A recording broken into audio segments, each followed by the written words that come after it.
இஞ்சி ஒரு 3 துண்டு, 3 பச்சை மிளகா, ஒரு 7-8 பல்லு பூண்டு, 2 ஸ்பூன் அளவுக்கு சோம்பு. இது எல்லாத்தையும் மிக்சர் ஜாரில் போட்டுட்டு நல்லா வந்து பார்த்திங்கன்னா அரைச்சி எடுத்துக்கோங்க. ரசத்துக்கு அரைக்கிற மாதிரி அரைச்சி எடுத்துக்கோங்க. இப்போ ஓப்பன் பண்ணிங்கன்னா உங்களுக்கு இந்த அளவுக்கு அரைஞ்சிருக்கும். இது இன்னும் கூட கொஞ்சம் நல்லா அரைச்சிக்கலாம். நம்ம இந்த அளவுக்கு வந்தால் கரெக்டாக இருக்கும் அப்படின்னு நினைக்கிறேன். ஸோ இந்த டைமில் ஸ்டவ் வச்சு அதில் ஒரு பேன் வச்சுக்கோங்க. தேவையான அளவுக்கு ஆயிலை சேர்த்துக்கோங்க பொரிக்கிறதுக்கு. இப்போ ஆயில் நல்லா காஞ்சி வந்துருச்சு. இப்போ ஒரு பவுலில் நம்ம 4 வெங்காயத்தை நல்லா நறுக்கி சேர்த்துருக்கோம். நம்ம அரைச்சி வச்சிருக்கக்கூடிய அந்த பேஸ்ட்டையும் இது கூட சேர்த்துக்கலாம்.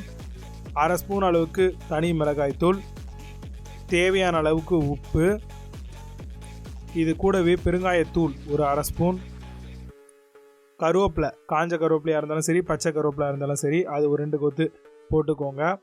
கடலை மாவு வந்து 1.5 கப் அளவுக்கு நீங்கள் சேர்த்துக்கோங்க.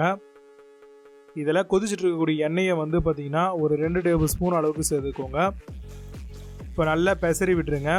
இப்போ கொஞ்சமாக தண்ணியும் வந்து தெளித்து நல்லா வந்து பார்த்திங்கன்னா பெசரி விடணும். ரொம்ப வந்து லூஸ் ஆகிடக்கூடாது, பஜ்ஜி மாதிரி ஆகிடும். லைட்டாக பிசைஞ்சால் போதுமானது. இந்த அளவுக்கு அழுத்தி பிசைஞ்சுக்கோங்க. இப்போ போடும்போது நல்லா உதிரி உதிரியாக போடுங்க. ஆனியன் பக்கோடா உதிரி உதிரியாக போட்டால் தான் நல்லா டேஸ்ட் ரொம்பவே சூப்பராக இருக்கும். இப்போ ஆல்மோஸ்ட் நல்லாவே வந்து உங்களுக்கு இந்த மாதிரி பொங்கி வரும். அதுக்கப்புறம் அந்த பபுள்ஸ் எல்லாமே அடங்கி வரும்பொழுது நம்ம இந்த மாதிரி திருப்பி போடலாம். நல்லா ப்ரௌன் ஆகணும்.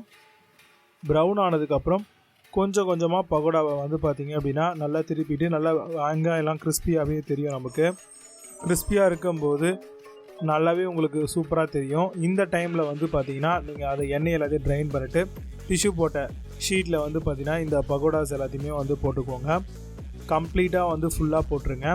இப்போ பக்கோடா வந்து உங்களுக்கு சூப்பராக ரெடி ஆகிடுச்சு. இதே மெத்தடில் பண்ணிங்கன்னா அருமையான கடையில் விற்கிற மாதிரியான ஒரு ஆனியன் பக்கோடா உங்களுக்கு டேஸ்டியாகவே கிடச்சிரும். கண்டிப்பாக ட்ரை பண்ணி பாருங்கள்.